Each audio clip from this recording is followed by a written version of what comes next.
Jams, jams, jams. Picture books and jams. Welcome, everybody, to PBJamz. Music and picture books.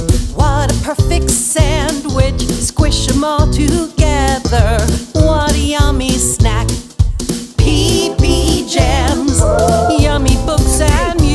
Well, good morning or good afternoon or evening, whenever it is that you are joining us for this episode of PBJamz.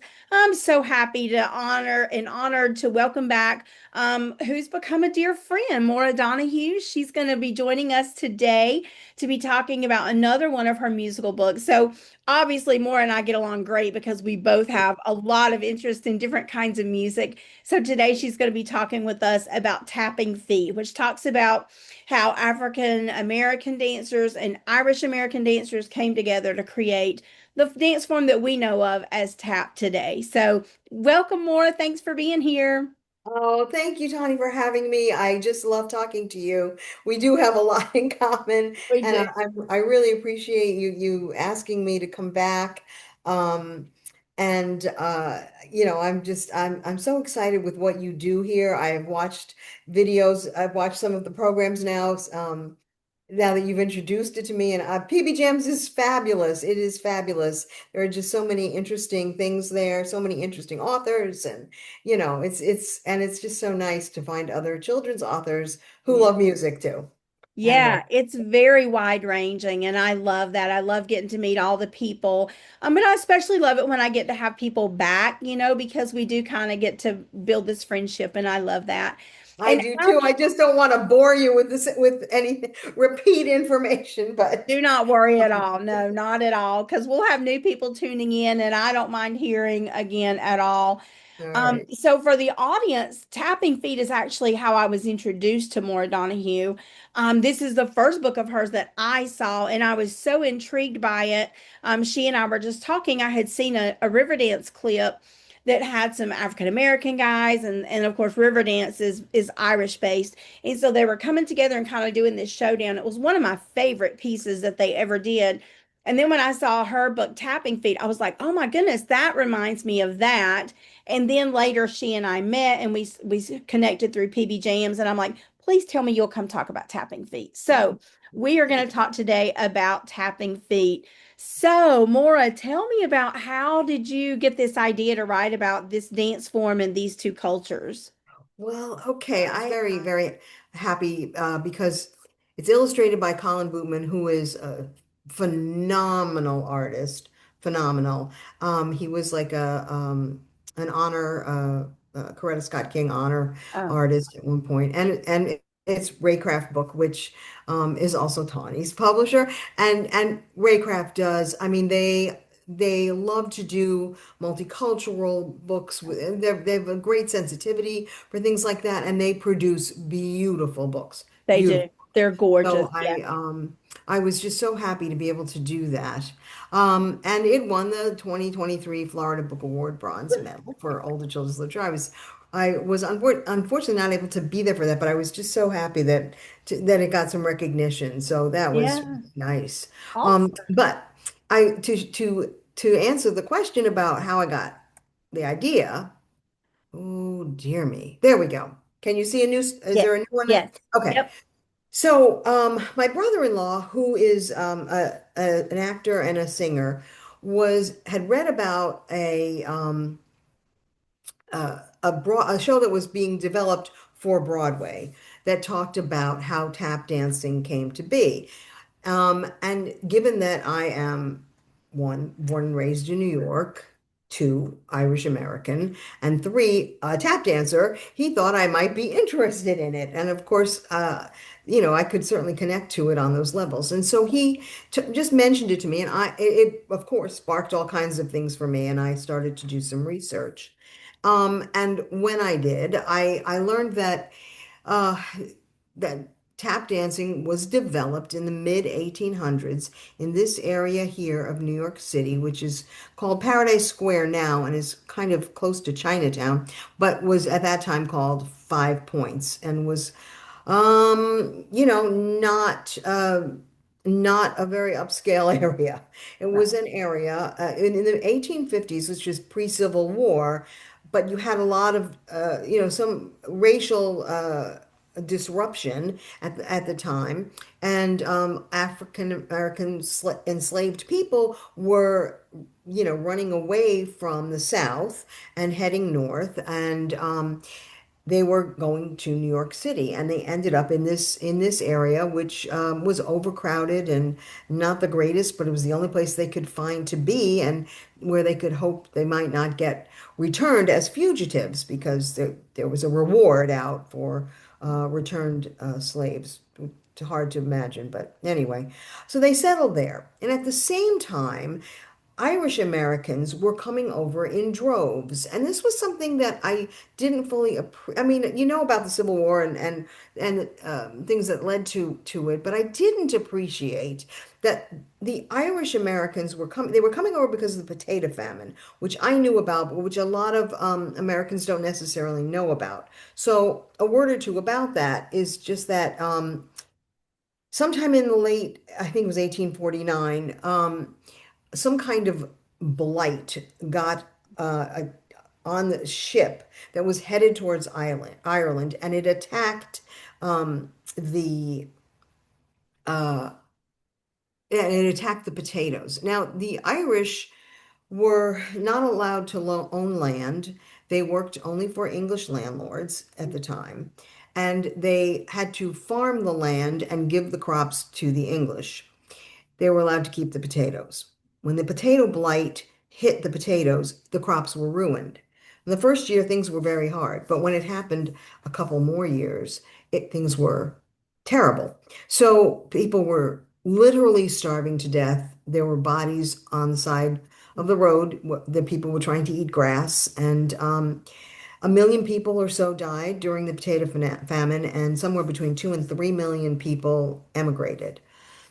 What's interesting about that is that most of them came to the United States. That was the first time, and I did not realize this until I researched the book. That was the first time that there was a huge influx of any nationality. There's been immigrants coming to the United States for years and years and years in a sort of a steady stream, and then all of a sudden, the Irish flooded Boston and New York, and it was too much, and Americans were not happy, and the Irish couldn't find work. They had all the signs were posted, no Irish need apply, and they ended up in the same not great neighborhood as the African Americans had ended up. So you had these peoples together who weren't were for whom life was not easy, and Right. they found that they had something in common, which was dancing. Mm. So they would dance in the streets. They had the different styles of dancing, like what Tawny was talking about.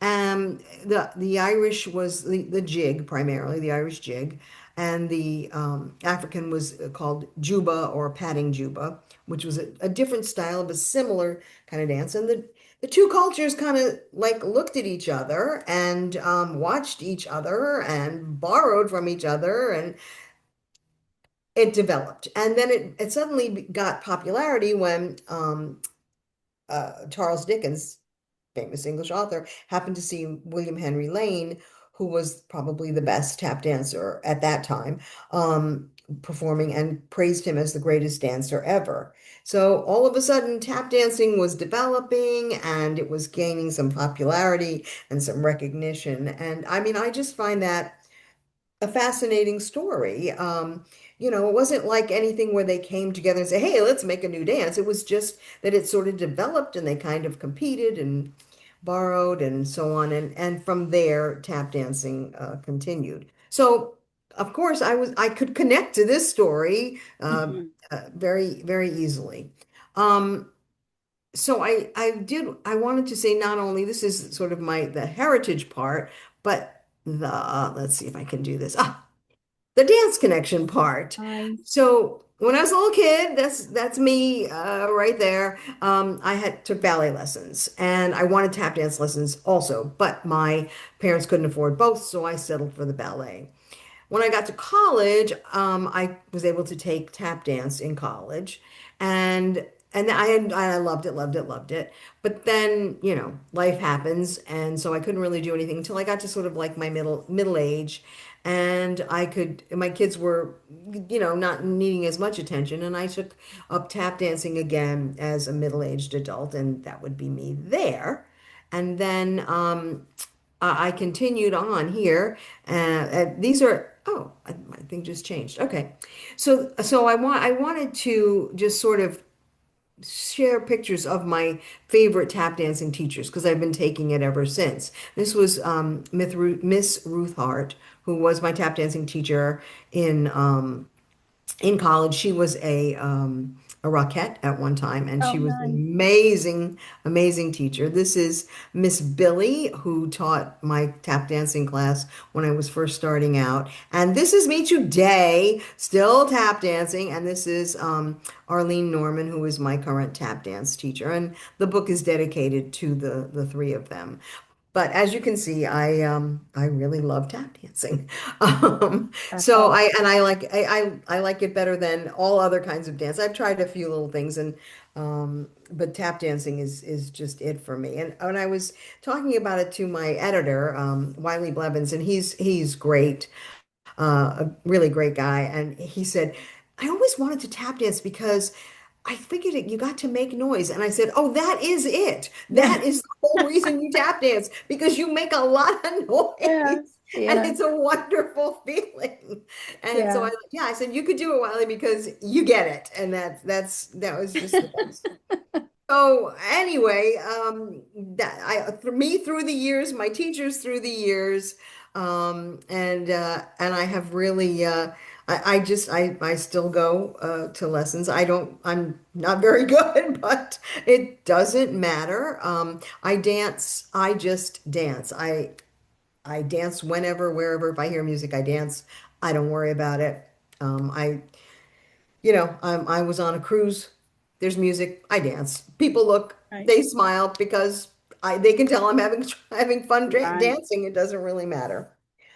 So between all of that, I really had to write the book. I had to write the book. Yeah. And I just thought it was such an interesting story about how it came to be. And I love dance so much. And I have, over the years watched a lot of tap dance and a lot of movies about dance and just yeah, it's just my thing. So yeah, so there's my inspiration, there's my connection. You know, um uh I don't know what else to say. Yeah. No, I'm that's dancing. great. So Yeah. So many connections for you. That really is the perfect book for you to write. Now, just can you briefly speak about how the book got acquired? Like, was it a cold query? How did that happen? gosh, it was one of those really lucky things Yeah. because I SCBWI, which I've been an active member of for many, many, many years. I was at that time involved. I think I was RA or co RA or assistant Uh-huh. RA or something in here in our Florida region, and it was during COVID, and we were having all our events on Zoom and whatever, and we had put together a uh, critique sessions, and so mine had ended up with Wiley at Oh. Raycraft, and he read it and said, "Yeah, that's ready. Why don't you send it to me?" Ah, And yes. I was shocked because I am 20 years of taking things to SCBWI critiques, 20 years of them saying nothing except, well, I Right. mean, sometimes Yeah. critiques are very helpful, sometimes Sure. not so much, but never any interest, never any interest. So I kind Wow. of went into it with the same attitude of, okay, well, hear what you have to say. And Yeah. he said, if you have an agent, tell her to send it to me. And I'm like, oh my God, this is the first time this has ever happened to me in 20 years.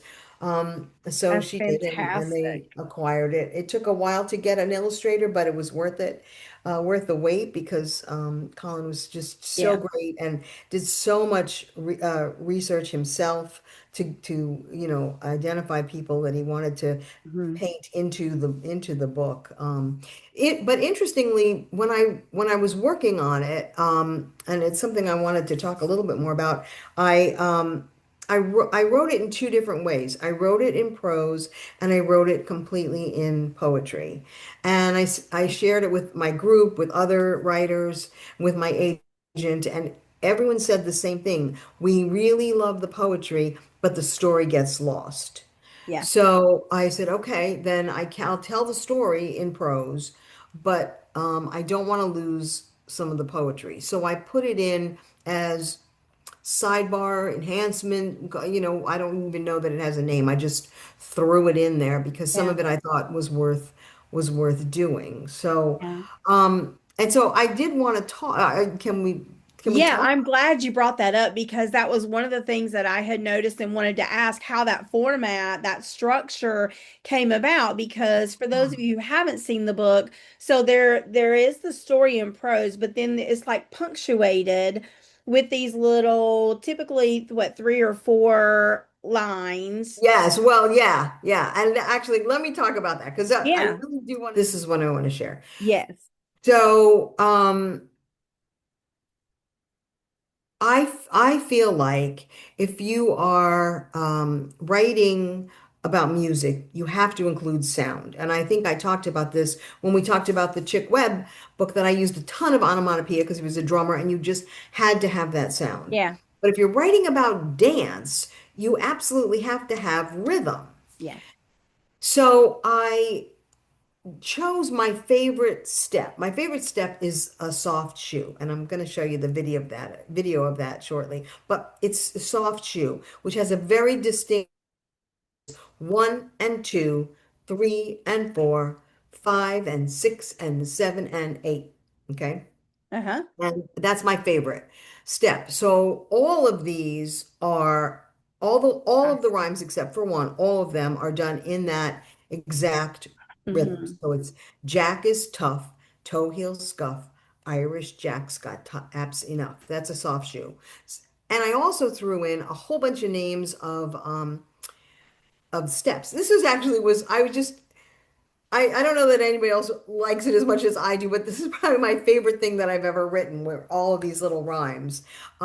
Because these are all like tap steps, toe, heel, scuff, those are tap steps. Slap and flap, double clap, stepping in a dance called tap steps. Buck and wing, that's a tap step. Feet that sing, spin and sway with arms that swing. Again, all in that same rhythm.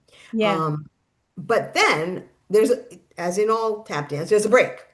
And you can't do the whole dance in the same thing. You have to have a break, something Right. different so in the middle of it, I put a break. And this one is the break, and this is in a different rhythm, and I'm going to show it to you. It is in a paradiddle rhythm. A paradiddle is actually a drum rudiment, but it's also a tap step. And Hmm. it sounds very different than all these others. And it's in the middle, paradiddle, dancing to the fiery fiddle.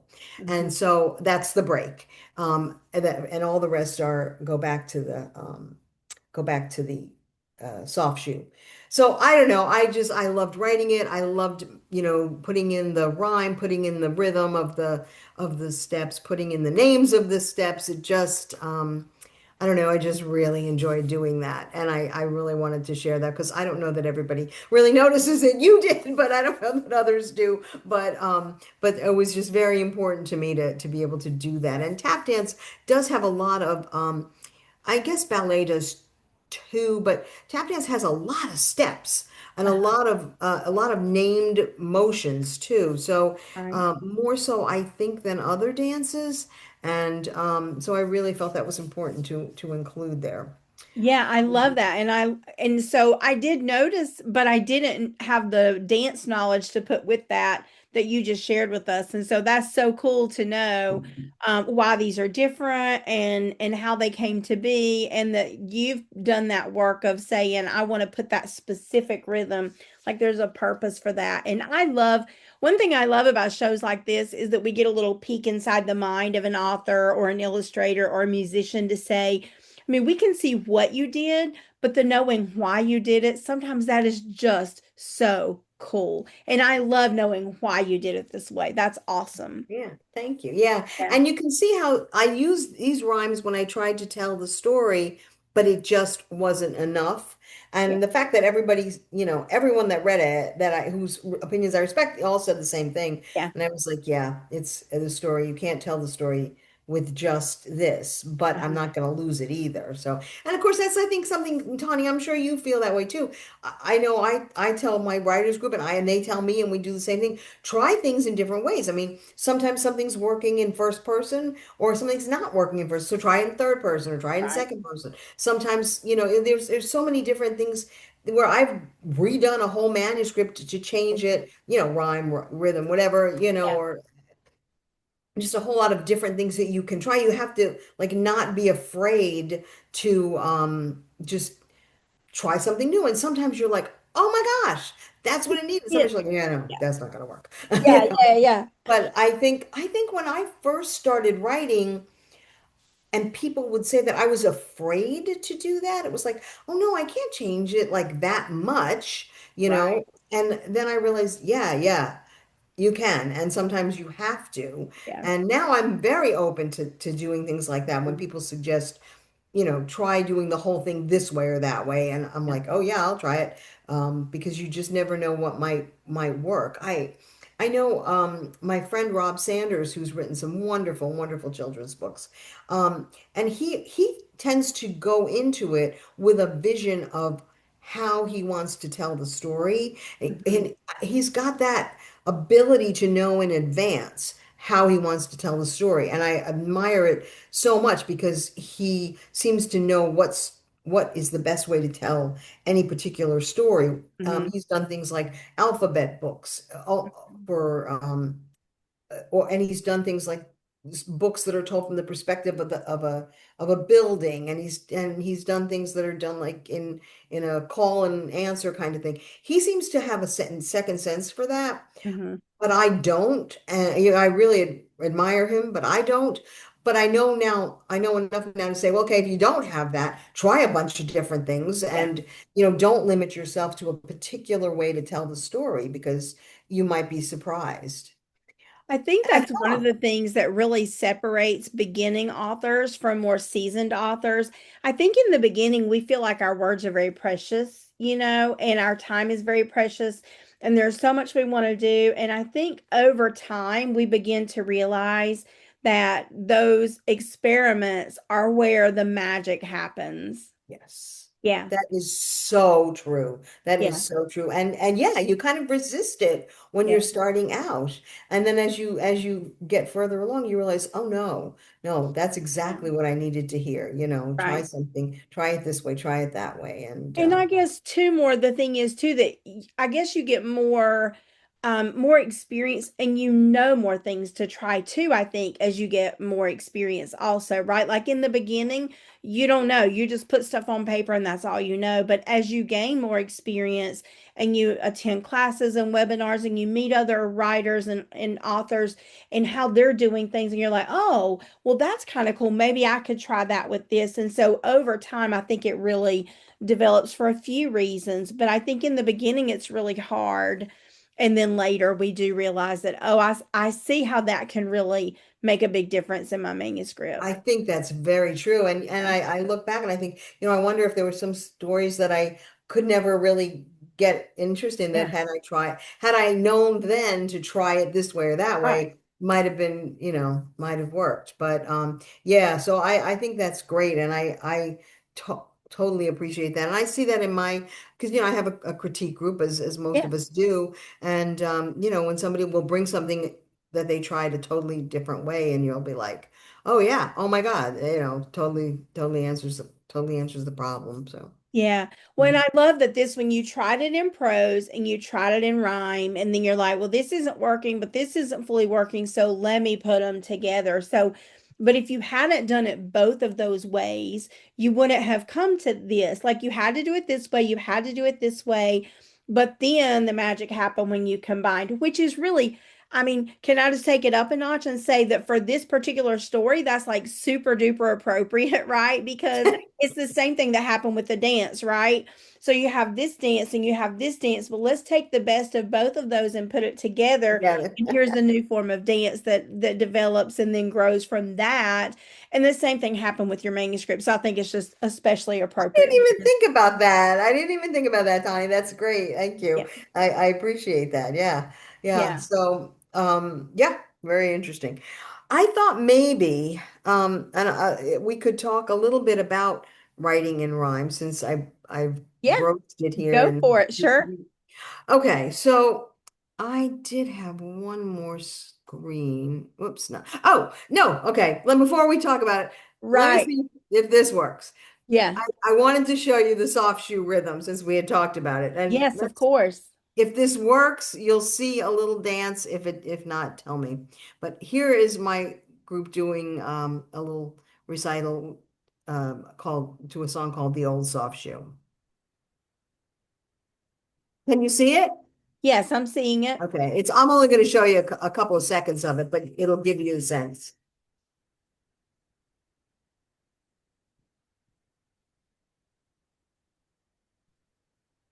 There. That's a soft shoe. Nice. And you can see how that fits with the I'm gonna stop sharing that now. Nice. Yeah. Um Yeah, I can see those counts yeah. happening. Yep.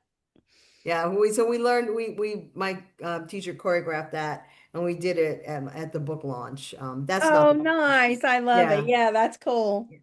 But now I did have a screen. So I I Mhm. just wanted to, writing in rhyme is like a is your book in rhyme? Oh no. No.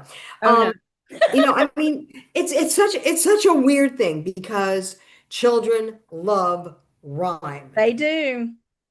Editors don't necessarily like rhyme. And, Right. and you hear this all the time. Don't send a rhyme. Editors don't like it. Don't send a rhyme. But you read to children and children love rhyme. They So it's do. like, there's this like disconnect. Yeah.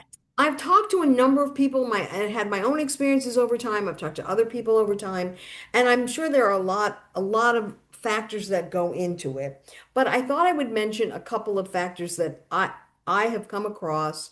This is by no means exhaustive, but the factors that I think influence whether or not to tell something in rhyme. The Hmm. first one is don't tell it in rhyme if it sacrifices the plot. Right. Hello, learned that one from experience. Yeah. But I see it elsewhere too. I've seen people who try to tell a story in rhyme and they get constrained by the rhyme and they Yeah. can't get the full story out there. So if that happens, don't tell that story in rhyme. That's not the way it's supposed to be told. Because if it doesn't give a full story, it's not going to sell. Doesn't matter that the rhyme is cute. Right. The second one is don't use awkward constructions. Yeah. And I mean, you see people, you adults are fine with awkward constructions. Our minds don't mind it. But if you say, I'll go to the sea in a boat, thought he. I mean, Right. that's not going to work. I Right. mean, you don't have a problem. I don't have a problem with that. Not that it's poetry, but um, Right. but but if you had a construction like that, that's awkward, thought he.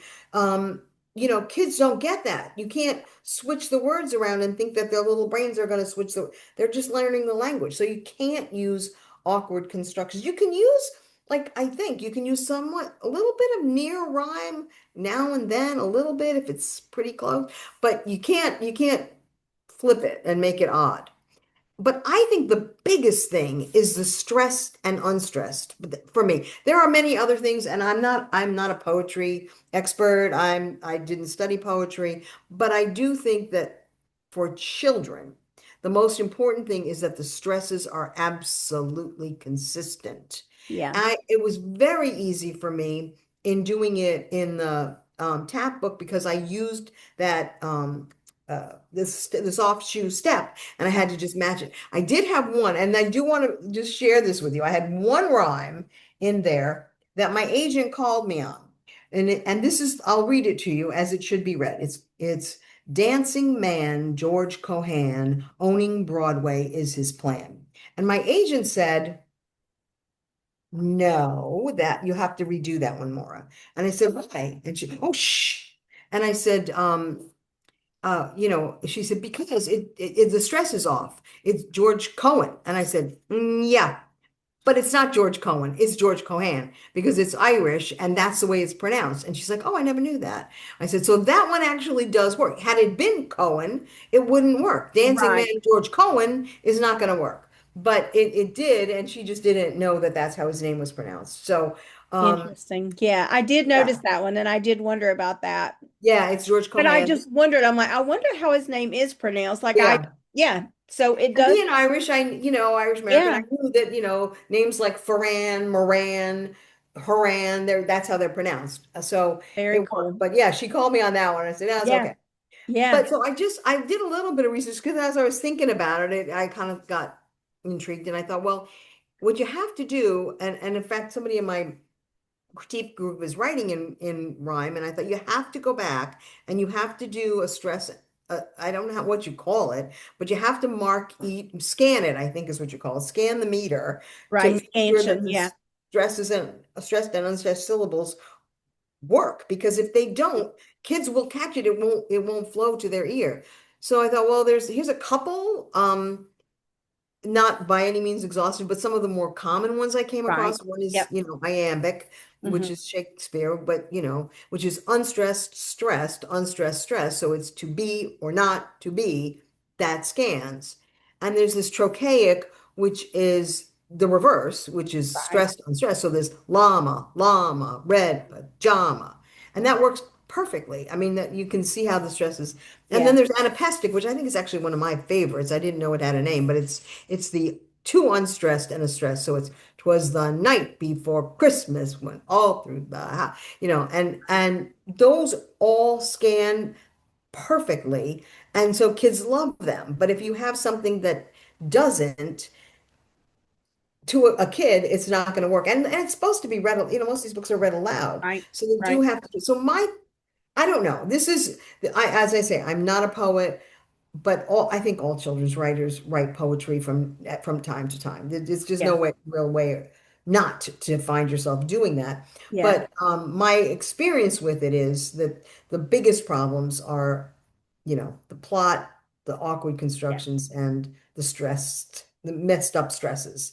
So I share my bit of, I don't know if it's wisdom, but bit of experience, I guess, in terms of writing and rhyme, because I do think kids love rhyme, and when it works perfect, I have a friend who has done a lot of retelling, like she takes existing children's rhymes Right.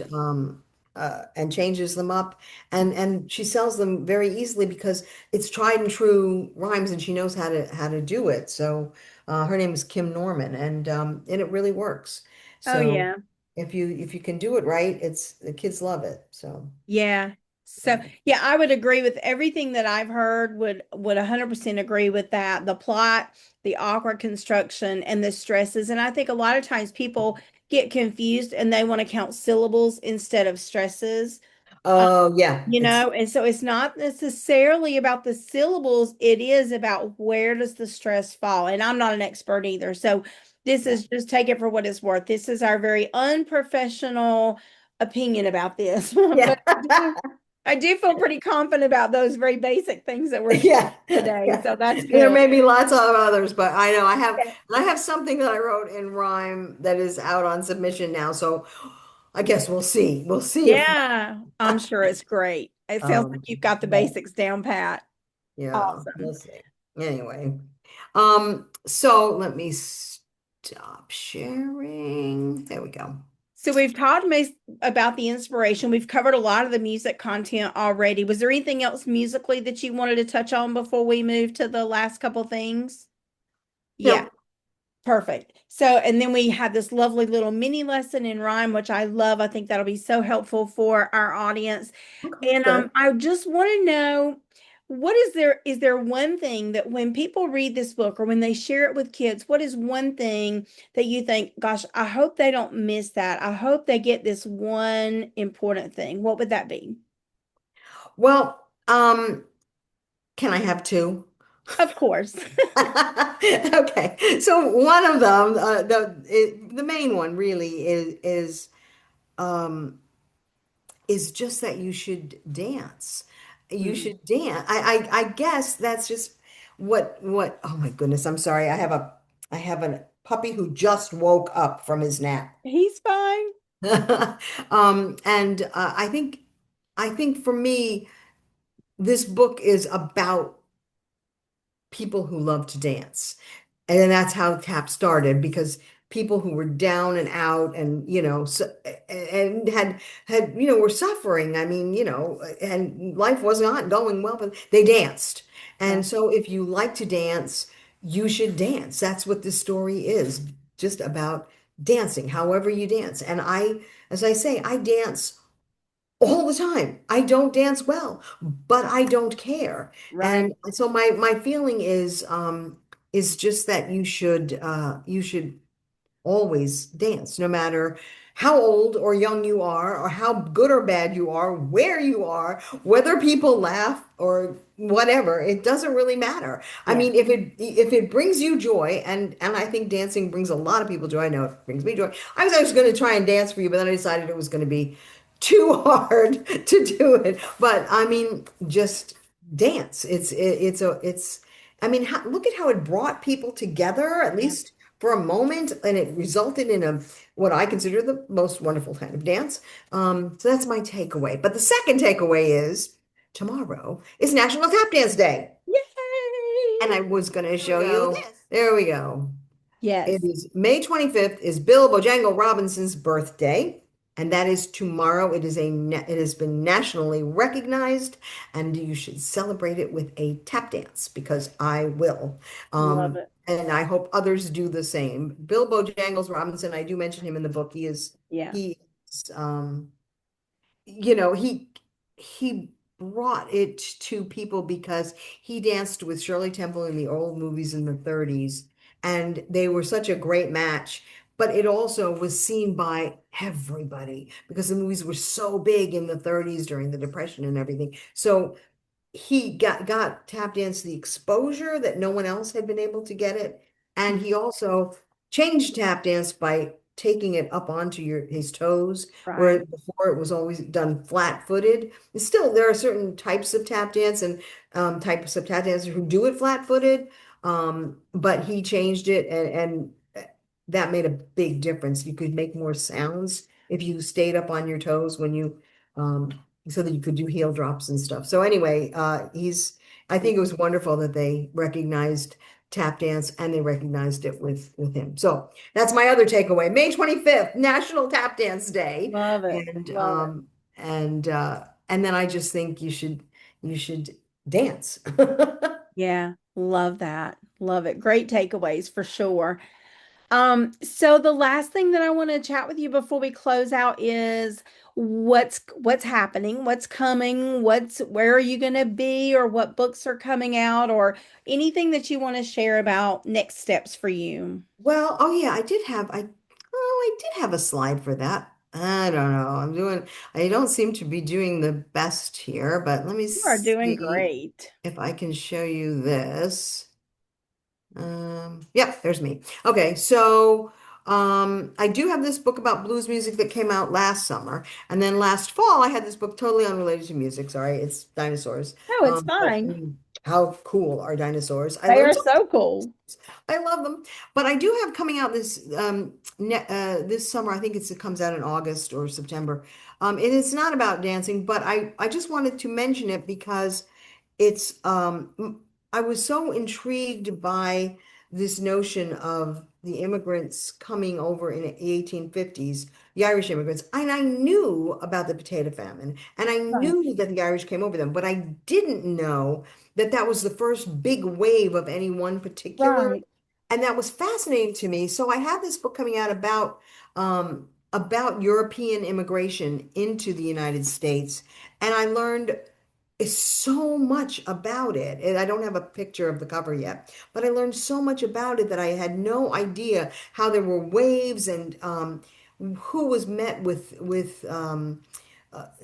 difficulty, who was really shunned when they first came, and I found that just absolutely fascinating. So although this book has nothing to do with music, it does have to do with the sort of the basis for how Culture. tap dancing was formed. So I do want to mention that because I did learn. It was a very hard book to write, Mm. um, but it was really fascinating, and I learned a great deal, and that was sort of spawned a bit by my interest from the I From have the to research you did for this book. I may have to pick up a puppy soon. You can pick him up. He can say hi. Want to say hi, Sherlock? Come here. Come here, little monster. Come here. There. Oh my goodness. Hello, Sherlock. Look at you. Oh, you know your name, don't Oh, you? he's a very smart little boy. Yes, I love that. Yeah, So he'll just cool. sit here for a minute and calm Yeah, down. no worries. That's fine. Yeah, so that is great. And guys, more is going to be back in 2026 and we're going to talk about blues. So that book it's already out, right? That one's Yeah. already out, but we are going to have another episode devoted to it maybe on an anniversary date. So, and even though this is going to be airing after National Tap Dance Day, I'll try to shoot out a little, yeah, I'll try to shoot out a little preview, a little snippet about that tomorrow so we can be sure to have people ready to tune in to this episode. So that'll be fun. And guys, make sure if you read this book and you love it, or any of Maura's books, or any of anybody's books really, that you do those reviews, do library requests, bookstore requests, and share them out by word of mouth. If you know tap dancers or tap teachers in your community, this would make a great gift for them. Yeah, just it's just so great. Read alouds, all the things. So make sure you're supporting these authors and their books. Independent bookstores, all those things. Sherlock says you make sure you do that. Yeah. And also, please, if you do go to my website, I mean, I really love to hear from students. I love to hear from teachers. I love to hear from writers. And I am always I mean, Tanya, that these kidlit community is very open, and I am Yeah. always happy to offer my thoughts based on my own experience, or share any help that I can with writers and so forth. And I think that's true of all. So I love to hear from people. I'm very, very open to it, you Yeah. know. So check out Maura's website. You can contact her there. All of her information is there, and I'll link that below. And also, she's kind enough to offer one lucky reader a copy of Tapping Feet. So make sure you leave a comment on the blog. If you're catching this just on YouTube, make sure you head over to my blog, PBJamz, and leave a comment there because that's where we're going to count those comments. But on that episode and all the information, I'm going to link all Maura's information there as well. And there's going to be tons of teaching tips. And Maura, I'm excited because next year my theme in my music class is going to be music around the world. And so this book is going to have a little place in my curriculum next year for sure. So I can't wait to share it with Oh, all that my is so students. nice of you. Thank you. Yeah, That is so kind of you, really and truly. And I can't wait to see your book. I can't I'm wait very either. excited for that. I'm very excited for It's that. it's getting closer and closer every day. I did get to see illustrations a few Yay! weeks ago. They're Yay! so beautiful. So hopefully soon, my PB Jams fam, I'll be able to share it with you too. But it was lovely to see the illustrations. Natalia Bruno, that did a walk through the redwoods. She is the illustrator and just does beautiful work. So I'm so excited to Oh, finally be yeah. able to share her out. Finally, it's been a while. So that's exciting. And the beginning sketches are just fabulous. I Oh, cannot wait. So yeah. yay! Yay, Yay. exciting stuff. Okay. Yeah. Well, it has been lovely, Maura, talking with you again. Thank you Thank for you being so here. much for having me. Thank you for doing this. It is such a wonderful, worthwhile endeavor, and I know it's a lot of work for you, but I do appreciate that you take the time to do it. It really means a lot. So, It's such a pleasure. I love pulling. I mean, this is one of my strengths, I think. Always has been. Like I've always loved doing interdisciplinary units when as a teacher coming up, and now that I'm in the music room, I still do them. I just kind of flip them and do them a little differently. But I just think it's so valuable, and I love pulling together resources, and that's just how my brain works, right? Like yeah, we all have a way, and so I am really good at synthesizing, and so I love pulling these things together. And I just hope it's valuable for teachers, and I hope it gives you guys as authors and us as authors, some ways that people can really get the most value out of the books that we're writing. Yeah, yeah. No, I think it's a wonderful thing. I really do. I love And it. I love that we've been able to talk so much. And I've gotten to know you and we have so many interesting shared interests and so Yes. forth. So, Yeah, this is what it's all about, making those connections between music and other subjects and between authors and all the things. So we're just happy to be connected, and we're happy to be connected with you guys on PBJams, and thank yeah. you for joining us here. And we hope that you found some things that you connect with as well. And so get your tap dance shoes on, even though National Tap Dance Day will have passed when you see this. You do an honorary tap dance in honor of Mr. Bojangles and all the fun things that you've learned, and or pull something up on YouTube and watch some tap dance. It is Good idea. Good such joy idea. and such fun. My husband and I've been talking a lot as so the title of my book, guys, as you probably know, is Music Plants Hope. And as you were talking about that more, I couldn't help but think that, I mean, music and dance are just siblings. They're just siblings. And so music and dance, I think, have the opportunity to bring hope to our lives, even at those dark times that you were talking about. And so if you find yourself in a dark place right now, whether it's depression or just the way of the world that is kind of tough right now, for everybody in different ways, right? But just put on some music and dance. It's a good way to beat the depression. It's a good way to find the joy that is in your heart. It's a good way to find your way back to hope. Hope starts, with that finding joy in those hard moments. Find the joy, dance, and you'll find the hope, and you can keep going. So keep going, keep Oh, going, you're keep touching my going. heart here. You are. It's so true You're though, so right? right. It's It's so so true. true. It's so Yeah. true. So Yeah. you guys hang in there, put on some music, keep dancing. We'll see you next time on PB Jams. What a Thank yummy you. treat. Jamming PBs all the time. PB Jams. Songish books and bookish songs. Tips for music teachers. Interviews and book reviews. A little singing and dancing. PB Jams. Yummy books and music. PB Jams. Reading, writing, teaching.